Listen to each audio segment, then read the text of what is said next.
So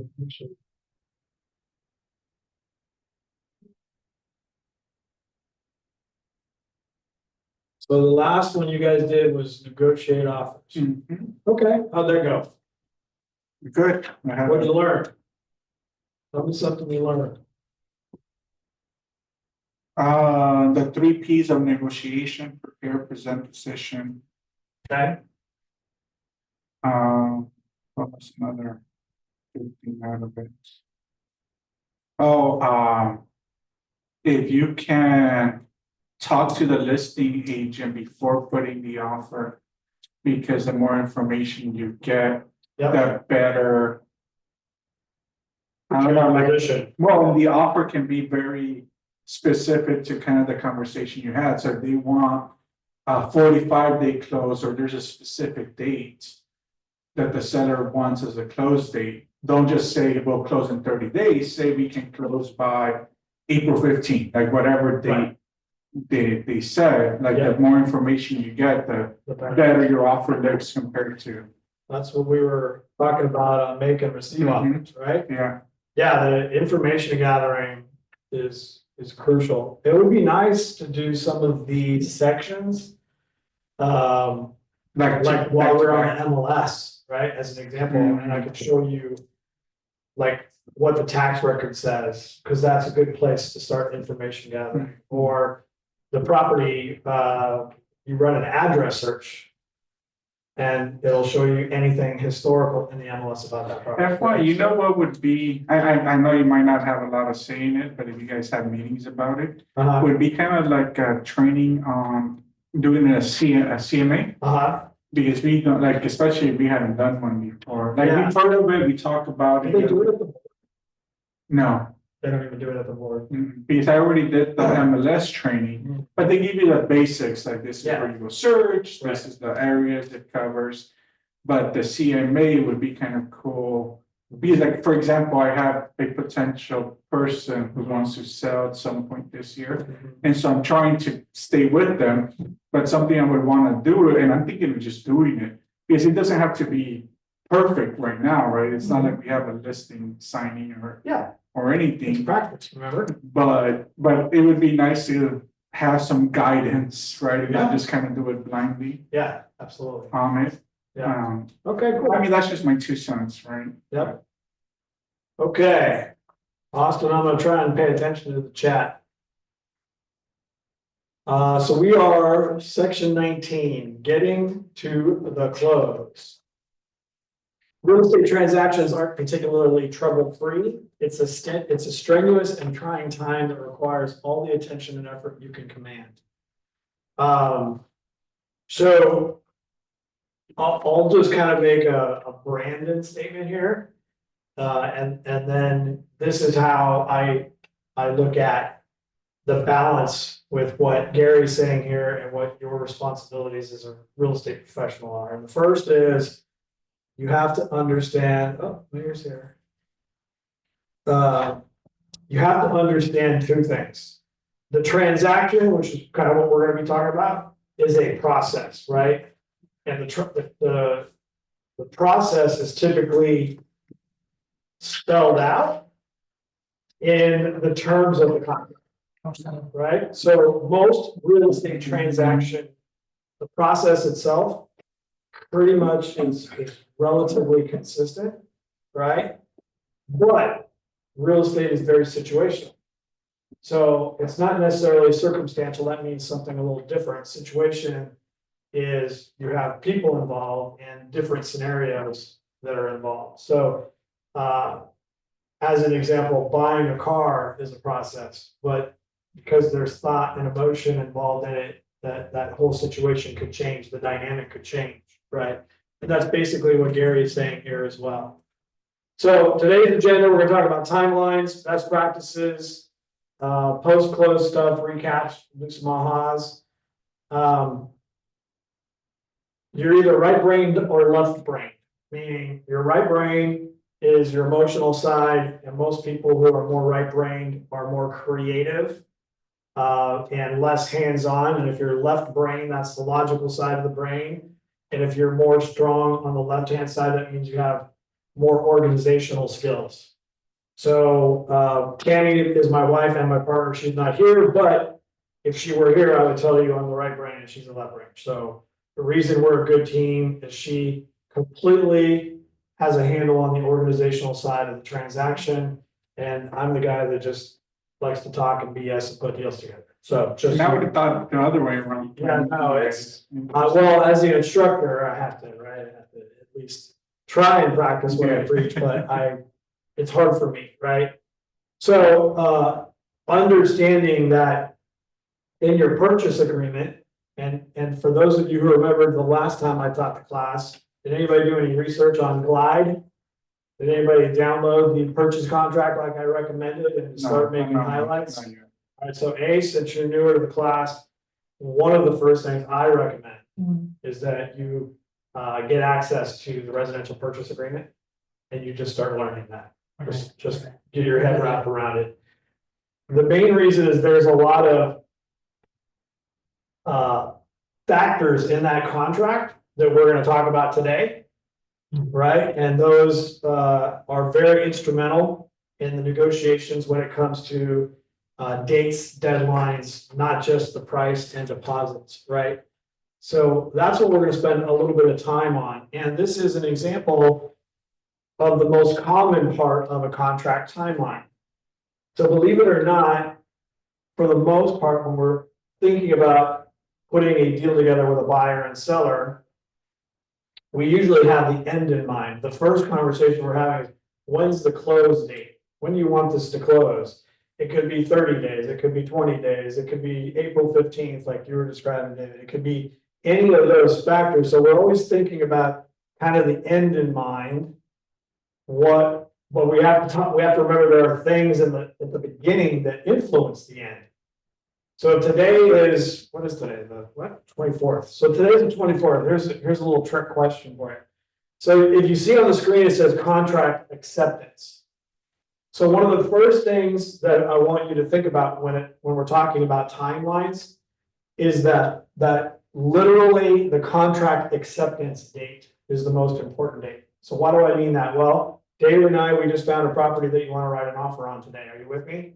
So today is March 24th. So we're dating the contract today. And we want to close 30 days from now. And the reason that makes the most sense is we talked to the lender. That's when you can get out of your lease, and that's when we can coordinate things, right? So think about today, that's our goal with the buyer. Except we write that offer and we submit it to the listing agent.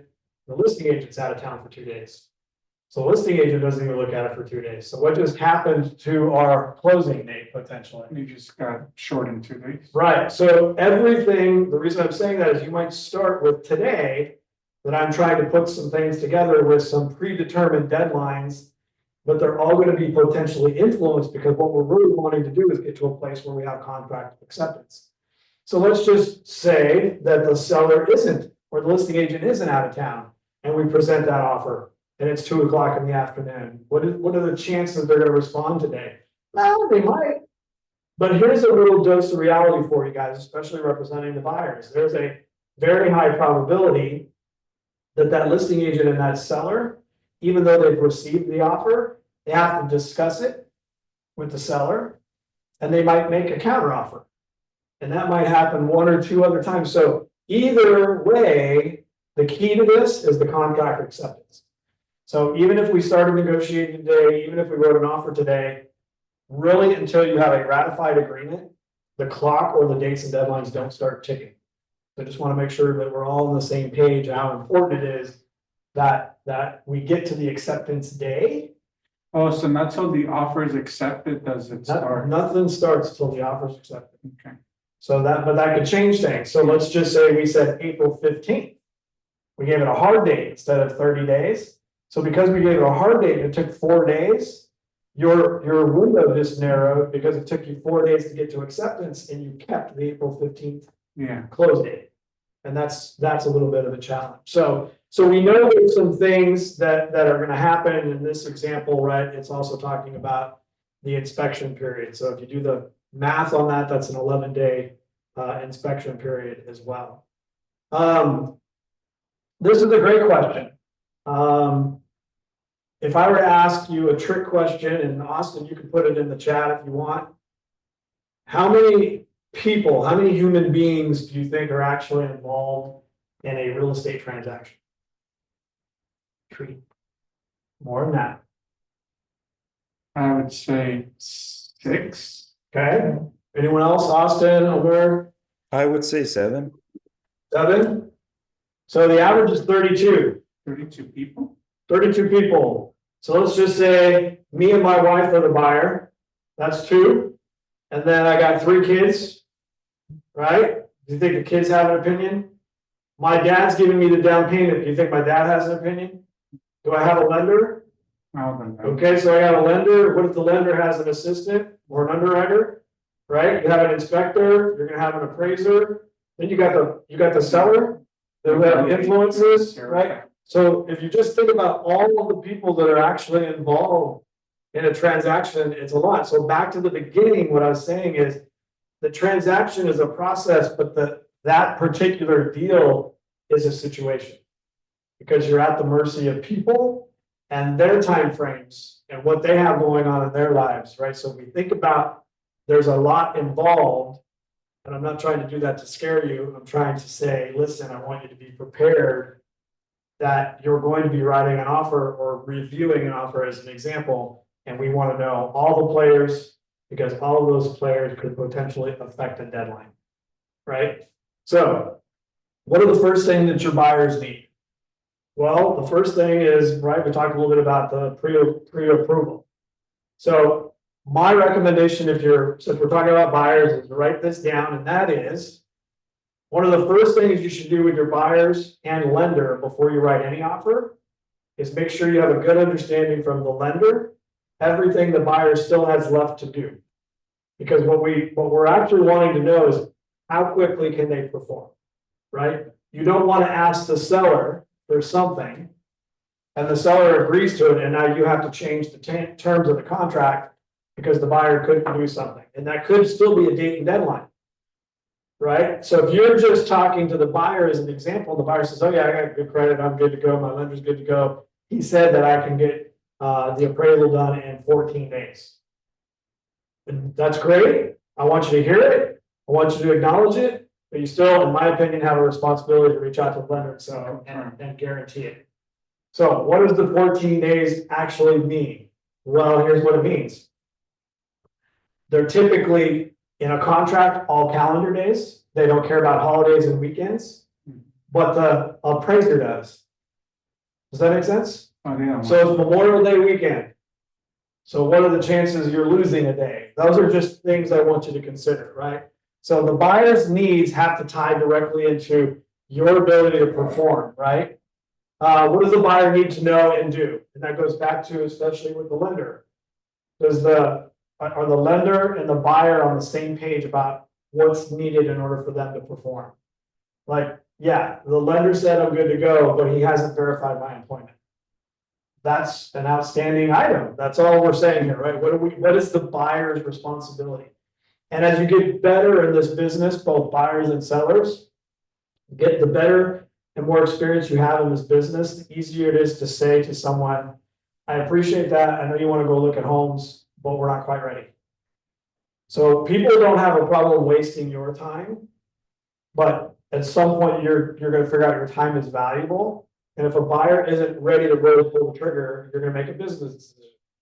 And that is either you need to practice and they're your friend and you're going to go show them all these houses, even though they're 6 months away, or you're going to have a conversation about this isn't quite the right time.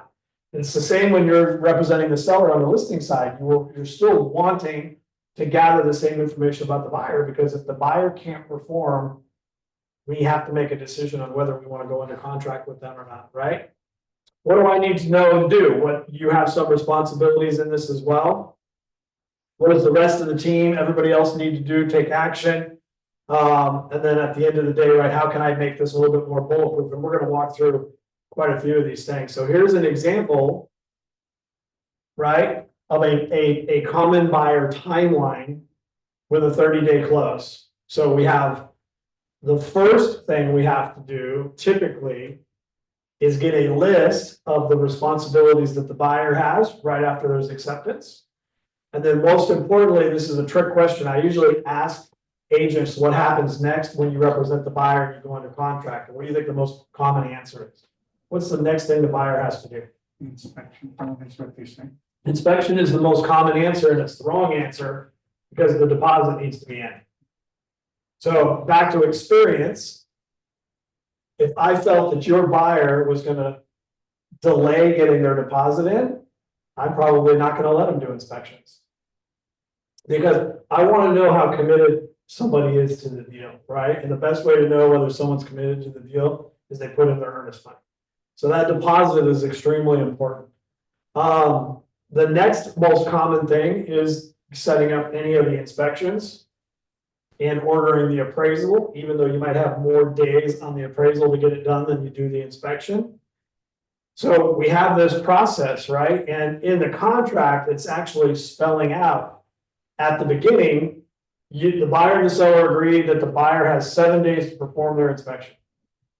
So what if they perform it on day 7, but they don't like everything they see and they're asking the seller for a request for repairs and stuff?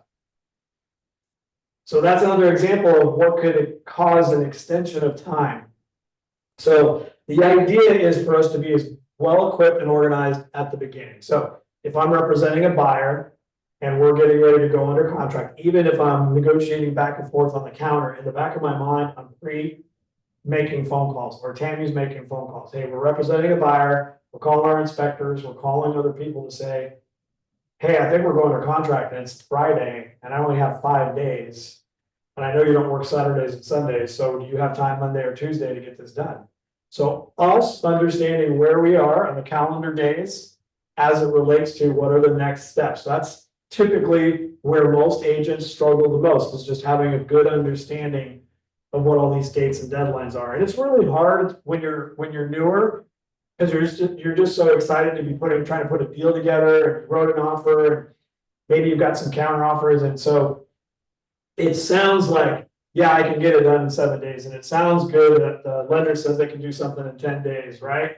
All that sounds good. There's just a little dose of reality check that you should consider, and that is, where are you on the days of the week, and is there anything that could potentially cause any delay based on that time frame, right?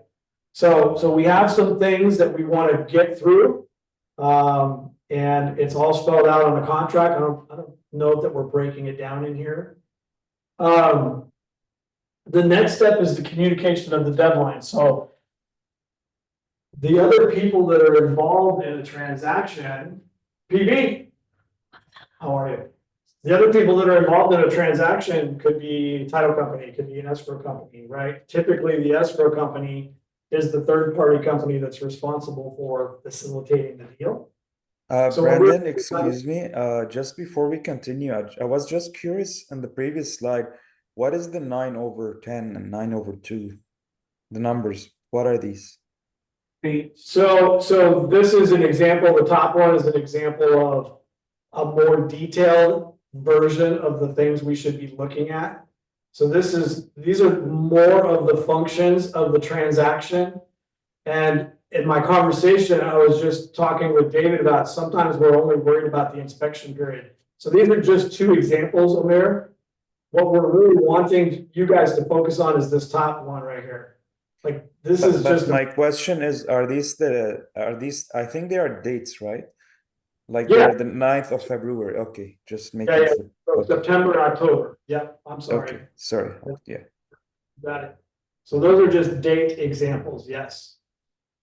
So what we're talking about here on the left-hand side would be having a very good system as an agent to let people know, the right people know what's just happened. In other words, I just put a contract together and David is the listing agent. And so the contract is spelling out all of the terms, right? So the date of acceptance, the date it's supposed to close, how many days we're supposed to have the earnest deposit in and how much the earnest deposit is, what the loan amount's going to be. Like it has all of these important things, right? So a very organized real estate agent, especially representing the buyer, is going to coordinate with the listing agent, hopefully, or the escrow agent, and they're going to send out an email to everybody just to say, hey, I want everybody to know we just went under contract with Mr. and Mrs. Smith on 1234 Main Street.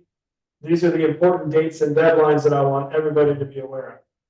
And so the first step in good communication is letting all the other parties know what the expectations are.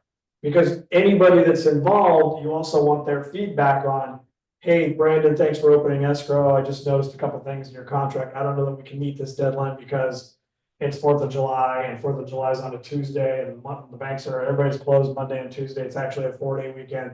Like those are things that, right, are important. So we want to make sure that we're communicating as effectively as we possibly can and that you're somewhat documenting this. In other words, if we go under contract today and I have 10 days to get my inspection done, what am I putting on my calendar 10 days from now? That the inspection for 1234 Main Street's done. Now here's a trick question. If you have 10 days to do the inspection, you want to put the 10th day on your calendar, or maybe you should put the 7th day so that you're ahead of it. You have a little bit of a buffer for whatever reason, so that you're not necessarily waiting to the last minute. So those are examples of the interaction points, right? Sometimes you're going to meet people like me who might not be completely organized, and I need a reminder. So if you knew that I needed a reminder and you're good at organizing, would you send me a reminder a day in advance? That's an example of effective communication, right? Making sure that people are acknowledging it. Here's another little note for you when you're sending out correspondence, hopefully via email for the most part. You want some kind of thing before you sign off at the bottom of your email to say kindly confirm receipt. So make sure you're proactively asking the person you're sending communication to at least acknowledge that they've received that information. All right, I think that's just a good practice to have. During the process, let's say the inspection and the appraisal, are you communicating with the seller? Hey, Mr. Seller, we just got the inspection was done. So you're on the right path. What I would say, the way I would say that, David, is that you should be communicating with your client.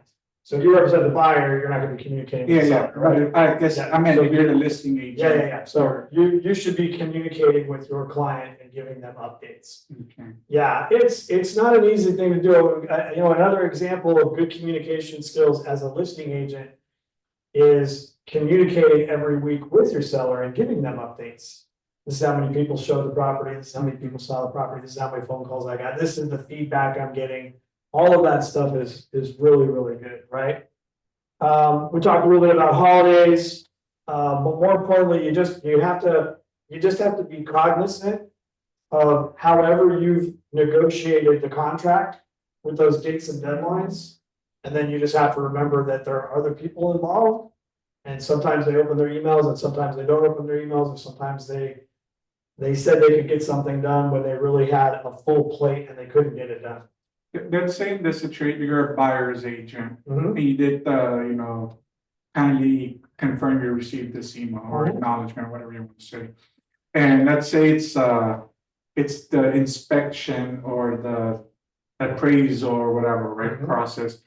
If you don't get anything like in 24 hours, you would like call or text or do something in addition. Yeah, again, I know I use the word situational, so. I was just curious, Yeah, or is it just, I would never completely wait. I would try everything I proactively could to say, Okay. hey, just reached out. Did you get my email? Right? Gotcha.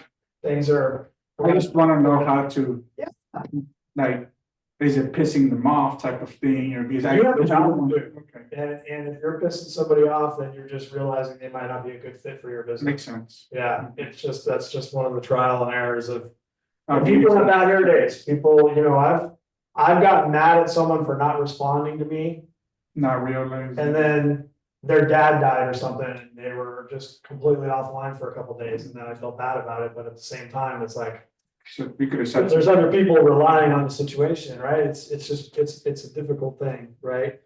But what I'm saying is, in this scenario, you have these dates and deadlines, and the best thing you can do is be paying attention to it and proactively on top of everybody involved. And it's hard, and you know, Pam is on our team, she's in the room here, and Pam loves working with attorneys. Attorneys are really good at communicating, and they're probably of the group the worst. They don't really care about your dates and deadlines, and so. Missy, Yeah. Uh-oh. sorry. Don't be sorry, it's okay.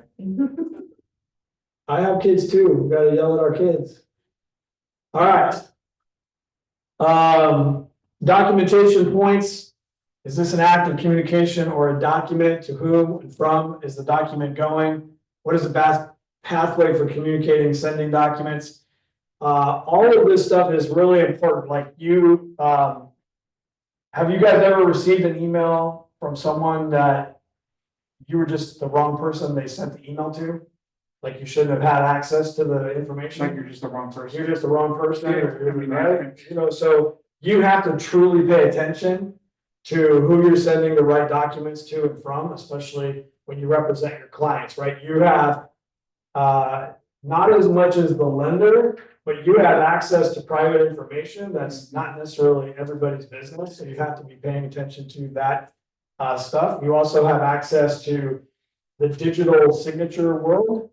And again, it's easy for people to just open up the document and click through things and not necessarily read it. So back to that effective communication, it would sound like, hey, Ace, I just sent you over the purchase contract. It's really easy to sign, and I know you guys are excited, but I would really appreciate it if you would actually go through each page and make sure all of the fields are filled out correctly based on our conversation. Because you don't want the client to get mad because you did a typo or something wrong, right? And they just went through and signed everything. The other thing I'll make a comment on that I see happen frequently, and that is reply all. So sometimes you're going to get an email that has other people that are involved in the communication. And again, if you're paying attention to the email, it might be really important to reply all so that everybody's in the loop. Or maybe you have a comment to make to somebody and you don't want everybody else to read it. So you still need to like pay attention, right, to what's going on in the email and who are the people that you're communicating to. So I believe in Command, there's quite a few templates now.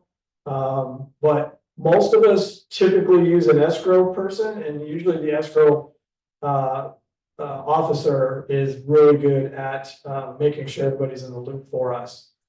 Oh. Brandon, in case you mispronounce someone's name and you already collected like 3-4 signatures, how would you go about fixing this? So would you resend the whole document again and recollect all the signatures? Usually that's what our broker is going to require. So the short answer to that, Omar, is to do that. Yes. The only other way that you could do it is if you weren't doing digital signatures and you were doing wet signatures, and you could make the corrections right there and have them initial it. But for the most part, we got to kind of go back over and start again. Yep. So now back to the buyer side. I apologize. I just want to make sure we're still on the buyer side. Remember that you representing the buyer, you should know and understand the dates and deadlines, but you should also understand what the seller's responsibilities are. Because the seller also has responsibilities and dates and deadlines to get the buyer certain pieces of information or documentation as well. So as you're a newer agent, I highly recommend you practice both sides, because each is critical in how you're ultimately going to represent your client the best. And here's what I mean by that. After you've had a couple of listings and you've gotten that experience, it's actually going to be easier to work with a buyer because you're going to better understand the seller side of things, right? And it's the same thing when you get your first listing. If you've already represented a couple buyers, now as the listing agent, you're going to understand a little bit of what the buyer's responsibilities are. And that's collectively ultimately what makes you a really good agent is understanding how both sides have to operate. Because it's gonna help you with your negotiations and it's gonna help you with your communications, right? So same thing on the seller side. What's important to seller? Well, what's unique to the seller typically is it's where they're going. So the buyer, it's like we're working on getting them into a home. Sometimes they're still selling a home or they're getting out of a lease. So we have that scenario to work with. Well, when we're working with the sellers, it's on the flip side. It's where do they need to go? So most sellers need a place to go, right? You're gonna meet sellers who don't, maybe they've inherited a property, maybe it was an income property, as an example, so they don't physically live there and they're not really needing a replacement property. So what are the things that the seller is gonna need in order to make sure that these dates and deadlines are being accommodated, right? What do the sellers need to know and do? And you as a listing agent, what do you need to know? The rest of your team. So it's very similar to the buyer side of things because the process is the same. It's just the buyer working with the buyer's agent has different responsibilities than the seller. So what are some, who wants to share, what are some potentially differences between what a seller's responsibilities are and a buyer's?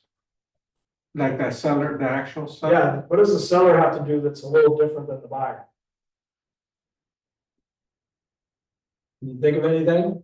I mean, if we go with basics, I would say like, if they live in the home, work with the agent to like the open houses, figure out the timing, the hours, Okay. right? Like that. Sure, they have to be able to cooperate, Yeah. right? Do some repairs. Maybe they have to do some repairs, right? Absolutely. So could that potentially screw up a timeline? Yeah, Yes, depending on, absolutely. Absolutely. What else? like staging. Maybe they gotta do some staging. You're not gonna live with all your family pictures and stuff probably. Sometimes, yeah, some people have stuff. So, And then, like I said, just keeping it basic, like being clean. I Sure. don't need to say it that pick up way. your underwear, is that what you're trying to say? Like, well, wash your dishes, they don't wanna do like a open house and there's. Yeah, Stuff. Clear the title also. They have to, if there are any liens that are seller specific. so there's, right, so back to the transaction itself. So you're absolutely right. So one of the responsibilities that the seller has is they have to provide the buyer with clear title. And so what they're usually ordering is some kind of a preliminary title report so that they can make sure they're aware of all the things that need to happen in order for them to provide that clear title, right? So like you said, Omer, maybe it's additional liens and stuff. Austin hit the nail on the head with his answer, which is the seller's disclosures. So there's two D's in the transaction. On the buyer side, it's called discovery. So the buyer has a responsibility to discover things that could significantly impact their need or their ability to purchase the property. And on the seller side, the D is disclosures. So the responsibility for both of them is to discover and disclose so that either of the parties don't have any regrets. And most people don't want to know. So I would just encourage you, especially representing buyers, to make sure that your buyer is not moving into the property finding problems after they move in, right? So seller side, right, they have some responsibilities. They have to meet the deadlines. And it's really interesting, right? Because think about at the beginning, like we were talking about negotiating a 30-day close and everybody's happy on the 30-day close. So you representing the buyer are making sure the buyer is ready to go, but are you communicating with the listing agent to make sure that the seller is ready to go? So what if the seller has a hiccup where they're going or they have a delay, right? All of this stuff, if we're not communicating effectively, can really mess with the timelines and it can make people a little bit flustered. One of my experiences was the seller was not allowing the inspector to go inside the Yeah. home, like Yeah. just simple things like that, where it's like. Yeah. So what does the default purchase contract say about access for the buyer? That's where I need you to go. I need you guys to understand because you're not the attorney, but you're supposed to protect your client and you need to be able to understand what the rules are, right? So typically 17 days. You have 17 days regardless. That's standard unless it's countered out. That's standard in the purchase contract, right? So again, here's a couple other examples that are on the seller timeline. So you're absolutely right. The seller agreed to these times or these dates and deadlines, but is the seller cooperating and is the seller participating in those things? Right? So we're used to thinking on the buyer side, they got to get their deposit in. They have so many days to get their inspection done. They have so many days to get an appraisal done. They have so many days to get the loan done. But on the seller side, they have so many days to get you a copy of the preliminary title report. They have so many days to get you the disclosures. They have so many days to get you the HOA documents. So there's all of this stuff that has to happen. And if any of the parties are not cooperating, it just makes it a little bit more like pulling teeth, and it can be a little bit frustrating. So if you want to get into the weeds on this, you actually have a time frame that you're allowed to get things done, and then you have a time frame to review those things. So let's just say the seller is supposed to get your buyer the disclosures in 10 days. And they get those disclosures to you in 10 days, or on the 10th day. How many days does your buyer have to review those documents? Say 2 or 5 days. 5 days. So the reason this is important is you're going to have a not so friendly listing agent like Branden, who's going to get you those disclosures on day 10, and I'm going to say, here's the disclosures, your buyer needs to now remove this contingency. And you're going to say what? We have 5 days. Thank you, but I'll get back to you within the 5-day period. And there are people out there who don't understand the rules, and so they're going to give you a hard time about it. So this is why it's really important to understand that purchase agreement, because that purchase agreement is going to be golden in how you do this. Now, there are going to be also situations that you have a hard date that everybody's trying to accommodate, and then you need an extension. Because maybe you couldn't get the inspection done in 10 days. Maybe for whatever reason, it was a holiday. So on the 10th day, I would recommend that you're asking for forgiveness. On the 10th day, I wouldn't be asking the listing agent for an extension. Maybe on day 5 or 6, if I'm proactively communicating with people and I know in advance that they're not going to be able to get it done in time, now I want to be communicating with the listing agent, hey, this is our situation. Can you help me out? Right? So it's a balancing act having these dates and deadlines. And again, it doesn't always go smooth, but being in tune and being an effective communicator goes a long, long way to make sure that the deal's not going sideways. Same thing with the seller. If you're the listing agent, are you proactively reminding them not just when the buyer's things are due, but when their responsibility of things that they have are due? I think probably the two things that cause the biggest delays from the seller side are typically HOA docs, because sometimes it takes 2 to 3 weeks just to get the documents from the property management company, as an example, or a city inspection. So some municipalities in LA and Orange counties, those cities require what's called a city inspection. So LA City is an example, it's called the 9A report. And so that is actually in your contract where the seller has to provide a 9A report. Well, if the seller had 5 days, but it's taken the city 3 weeks, you can see that there's going to be a delay, right? So it's just learning those things is probably the most as a important. listing agent, that 9A report, let's say if it's something that's required, would you recommend trying to like already get it even before you get an offer?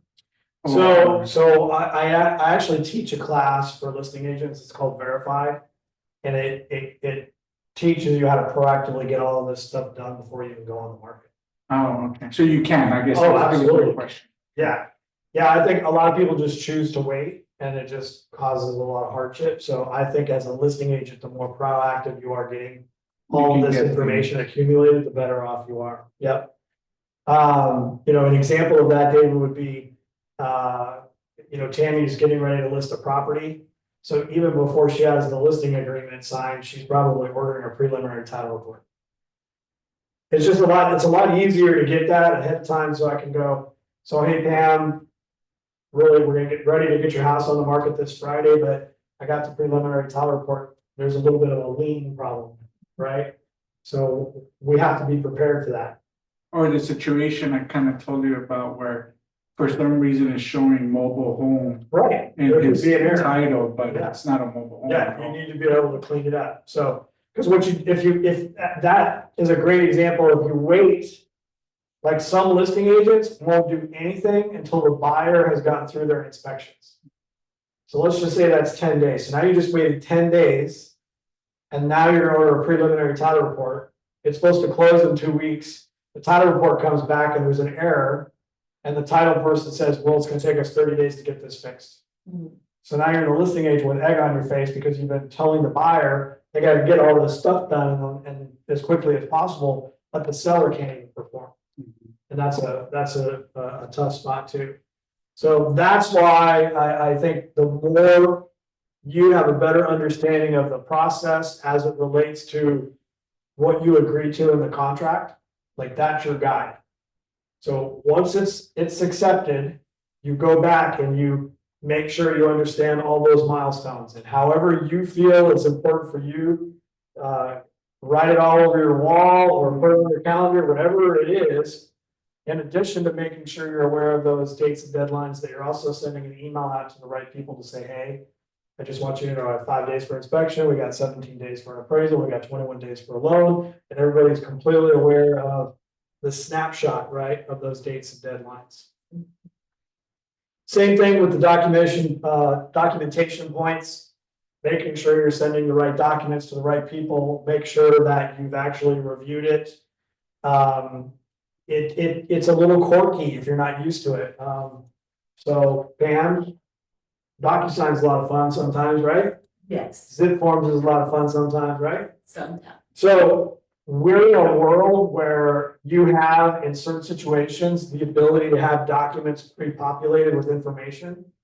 You still are required to validate that information.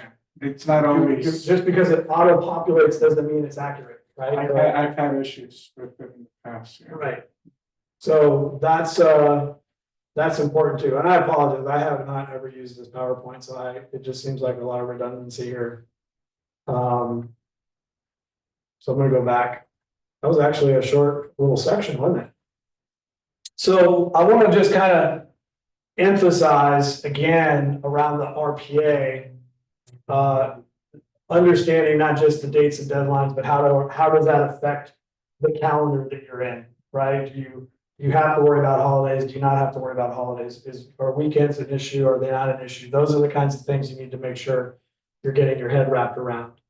I've had represented a lot of buyers where the seller is liking our offer because we can get our inspection done in 3 days, right? So that sounds good, but we started the conversation on Tuesday, and now it's Friday, and we're not going to get it ratified until Friday. And I have to be able to say to the listing agent, when we started having this conversation on Tuesday, and you said the seller was good with it, well, now it's Friday, and our 3 days, we can't get this done in 3 days now because we're going into the weekend. Like that's being completely aware of where you are with dates and deadlines and what's going on in the real world. Same thing when you're representing the buyer, if you understand what the seller, right, is supposed to be giving you, there's no reason why you can't create the same checklist. I need to have the seller disclosures to me by this date because that's what it's in the contract. I need to have the title report by this date. So you can make this a very solid transaction for yourself just by understanding those. And again, it's not an easy task because you just get all excited that you got a deal and everybody wants a copy of the contract and you can open escrow and you're going to start scheduling the inspection. And we focus so much on that inspection period that we forget about all these other things that need to happen. And then you just start backpedaling or you're reacting and it's preventing you. You can ask any agent, the biggest challenge they have growing their business is being organized. Because the more buyers that you have, I'll give you an example of this, right? I'll give you an example of the power of this. Would you raise your hand or shout out on Zoom, raise your hand if I gave you 100 quality buyer leads today? If you want those, raise your hand if you want 100 quality buyer leads. right? Yeah, absolutely. Okay, today's Monday. So you take these 100 buyer leads and you start calling them. And the first 5 people say, yep, I'm pre-approved, I already found 3 properties. Can you look on Wednesday? And the other person says, can you show me on Thursday? And the other 3 people want to know if you can go show property on Saturday. Would that make you happy, right? You say, yeah, that makes me happy. Well, what do you do with the other 95 people? So you can't physically even manage it. You can't even provide the customer service to do that, let alone if you get 2 or 3 of them under contract and you have to deal with all this stuff. And that's the point I was trying to make. So if you're already going into this not very organized, it's really hard to scale. And what I mean by where most of us agents falter is we work hard to create the business, and then we have to work hard to manage the business, and we're not creating any more business. And that's just a vicious cycle that most real estate agents go through. So I'm not saying that it can be fixed. And just simply saying be prepared, right? Because we want you to have business, we want you to be able to manage it. I just want you to understand, sometimes we think, wow, 100 people would be great, when the reality is you'd be happy with 2 or 3 quality people. Right? Is that fair? Okay. So it's hard to provide good customer service when your hands are full, let alone your own personal life, right? So think about that perspective, right? Today was Monday, you got 5 quality buyer leads, they all want to go look at property this weekend, but you and your wife and your family already have plans this weekend. Now what happens? Right? And this is just the reality of our business to a certain degree. So it's okay. It's just, how can we be prepared for those moments, right? So the timeframes are really important. And I think really at the end of the day, this is what we were talking about for the most part. So any questions, concerns, any nuggets, ahas? About 5 days for a buyer to review those disclosures. Yeah, there's, so where you can get a little messed up with learning the contract is you have a tendency, which is okay, to want to just understand all the blank fields. But you still gotta read the little boilerplate, because most of those fields also have some type of verbiage around time for review.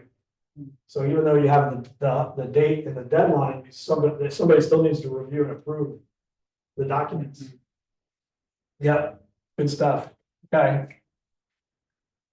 Any words of wisdom, Pam? I found it interesting how you can connect the 2 Ds with the discovery for the buyer and the disclosures for the seller.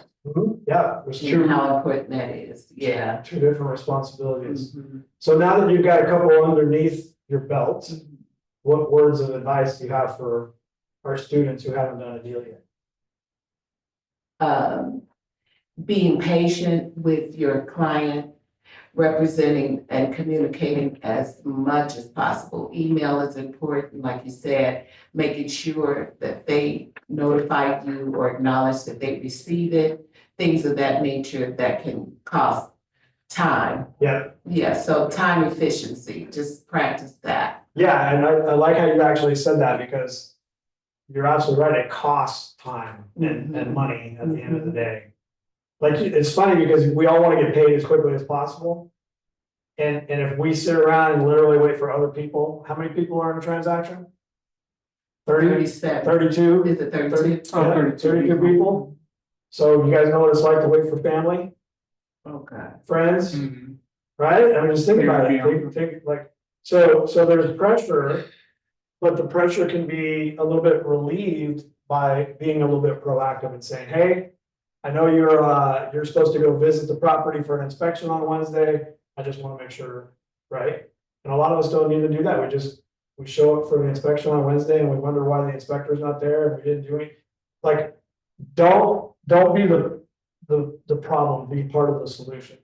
The biggest aha I've taken, and like I would say, always confirm.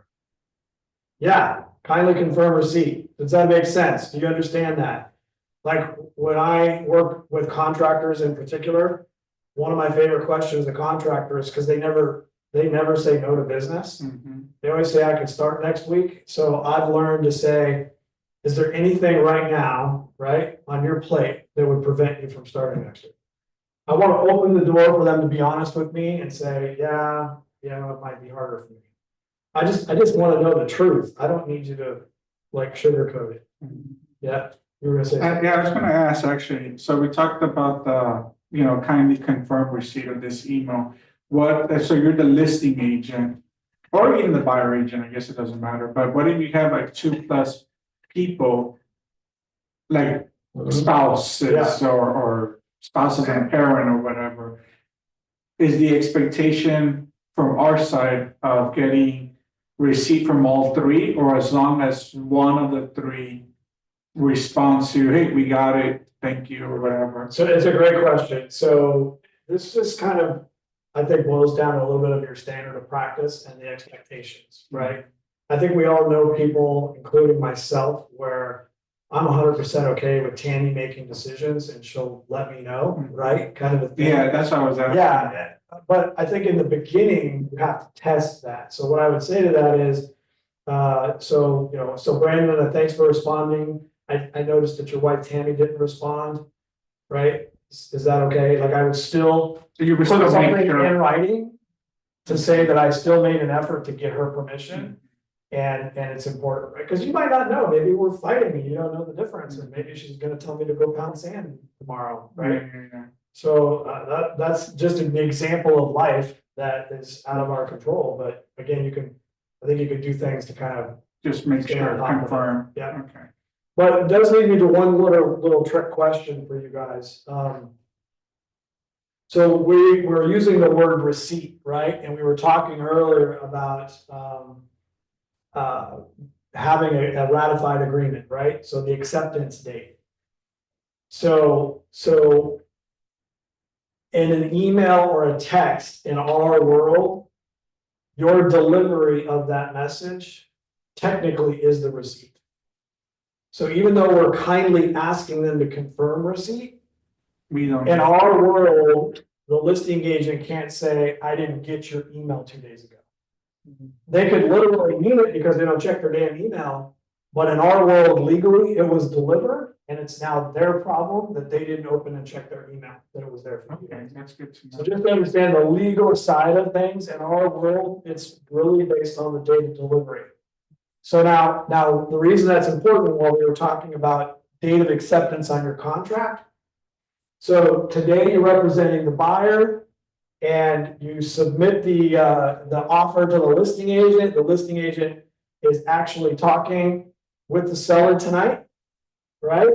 But you've established that you don't do anything after 6 o'clock. That's your family time. And you're not even available, right, for any communication until the next day. So that listing agent gets everything signed from the sellers, and it just happens to be 8:30 at night, right? And even though the listing agent heard you say you're not available until tomorrow, as long as they deliver it tonight, the clock starts because they delivered it back to you today and not tomorrow when you open your email.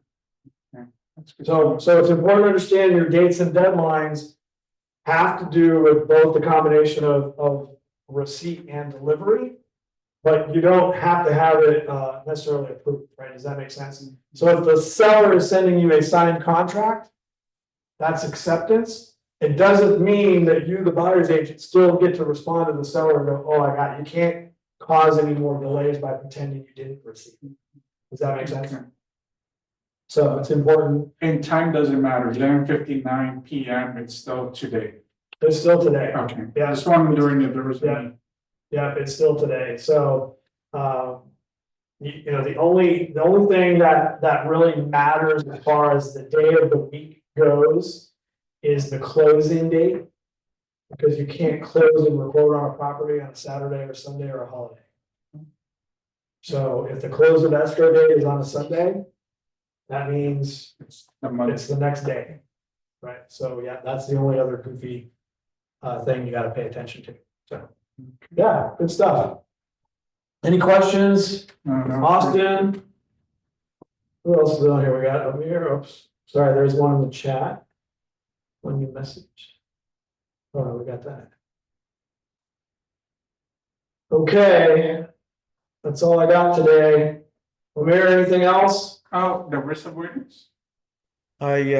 Just in case of like an emergency, that could be an excuse for a delay. Like let's say a health issue happened, an emergency happened, right? Like if it's something, I don't know, like assuming like for example, the seller got into an accident, for example.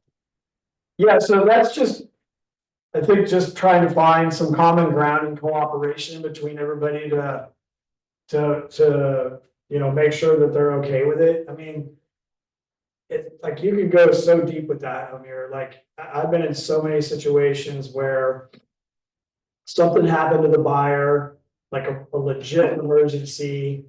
They're asking for a couple days, except the seller, as much as they have empathy or sympathy, they also have other commitments and they can't just give it an extra 2 days. So sometimes you know, the situation can create tension and frustration and anger or all those things. But at the end of the day, it's the buyer and seller have to agree to everything. And that's what our biggest responsibility is, making sure that everybody's agreeing to it. I just prefer to take the proactive approach if I can, but you know, sometimes life happens. We've been under contract and, you know, 5 days it's supposed to close and all of a sudden, you know, two people are so mad at each other, they want a divorce and they're not gonna sign anything. Like, I mean, like, what do you do, right? So life is life, but the more prepared you guys are, I think the better you'll be able to handle it. But, all right, that's all I got, kids. That was an early day. Nothing on the risk management? No, it's nothing we haven't already talked about. Yeah, there's, I can go back to it real quick. Make sure, why is this not loading? Okay, thanks, Austin.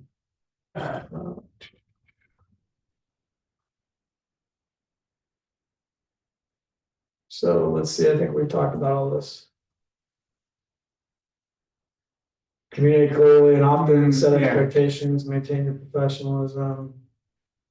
Be proactive. Yep, definitely talked about that. Are there any risks of a, like, agreement falling apart in your experience? Like, Oh, yeah, I've had, like what's, like, typical, I don't wanna call them typical, but what you've seen more often, I guess? I see more deals either fall apart or they get really tough for the rest of the transaction because agents are putting pressure on the buyers and sellers to do things quickly when they can't. So in other words, a buyer who's a first-time buyer and they're excited about a house and there's multiple offers and you're working hard trying to get the deal and the seller's saying, I'm only gonna give it the deal to somebody who can close in 10 days and they can do these things. So in the heat of the moment, try to put a deal together when the reality is that'll never happen. That's one of the hardest things. That's where I see things go sideways, that and inspections. So the biggest challenge I see with inspections is somebody likes the property enough to write an offer and maybe there's multiple offers. So think about the buyer, right? Let's just say it's listed for $1 million and the buyer really loves it. Well, and there's 5 other buyers that love it. So now you have 6 buyers that love the property. And so now there's this little maybe bidding war. And let's just say your buyer concedes a little bit because they want the house bad enough and they get it under contract for $1,025,000, right? So if you think about the psychology, if price is $1 million, I'm going under contract at $1,025,000. Think about all that effort psychologically, everything you went through just to get it. Then you're put on, you have pressure to get the inspection done, then you get the inspector there and the inspector starts finding all these problems.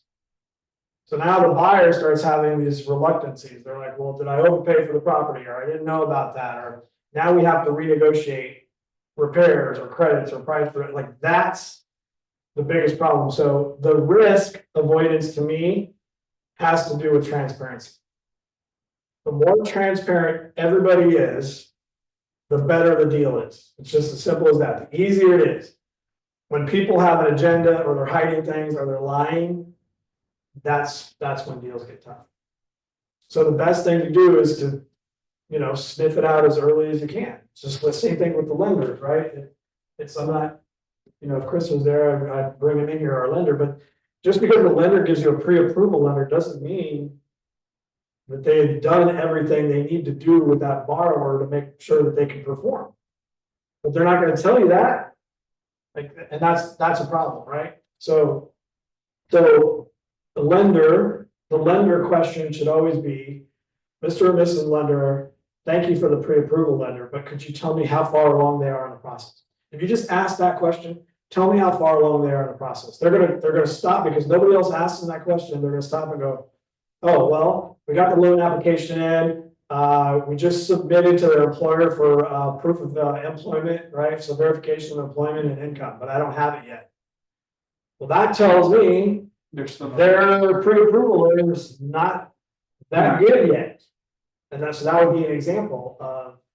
So as a listing, because I know we talked about that as a listing agent, you would make that call before even accepting. Even as a an offer. buyer's agent, I'm thinking. As a listing agent, let's say you get that info, still missing this, still missing that. I wanna make sure we wouldn't consider that offer So because it might not I perform. understand it. So let me give you perspective on that, because it's, again, back to the situation.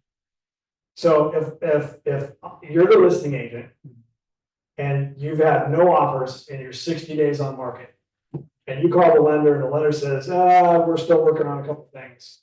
Yeah. Sounds pretty good right now, doesn't it? Yeah. Okay, but now you're the listing agent, you have 10 other offers and you call and the lender says, yeah, we haven't even done this. You get the point? The point is, that buyer is not that interesting to me anymore because We have nine these other 9 buyers have their shit together. Okay, but when you go to the seller, would you even show that offer? Well, you have a responsibility to show. Even if it's not like. Because there's an offer. So what I would do is, again, if Tammy were here, she would say, listen. I get permission from all my sellers to not present any offers to them until I've talked to the buyer's agent and their lender. So that's the first thing. So the seller's giving us permission to vet it out before we waste anybody's time. That's what I was thinking. But most listing agents don't do that. So by law, you have to present any. Right? They've told you something. So here's the offer, but I haven't talked to the lender yet. That's putting the cart before the horse, but that's whatever, you can figure that out. Or here's the offer and I talked to the lender and they still don't have verification of employment. They're still missing Yeah. DBC here. So that's just being transparent and communicating. But if you had that conversation since the beginning, where they're like, Right. yes, I'm okay with you vetting it before. And at that point, you're like, I'm not even gonna waste my client's time. Okay, You got it. All right, good stuff, kids. no, this is awesome. I Everybody- just remembered something from a family reunion that I heard from a top agent, where he said that he always puts a promise in his listing presentation, where he says that I promise you that something's gonna go bad on the way, but I also promise you that I'm gonna be there for you. And this is like, so this is telling him upfront, telling people upfront that something's gonna go bad at some point. Yeah, and that goes right back to that, setting that expectation, right? There's just. Yeah. There's no perfect scenario, and the reality of being excited about putting the deal together, it has weight, but we're still dealing with people and people are a pain in the ass. It's as simple as that. So, we're in the damage control, right, anticipation, Prepare for the worst. we're exactly, so that's a very good point, Amir, yeah, very good. All right, everybody, enjoy the rest of your day. You got one more class and you graduate, so congratulations. Yay. Yay. Bye, Omer. Bye, guys. Bye. Take care.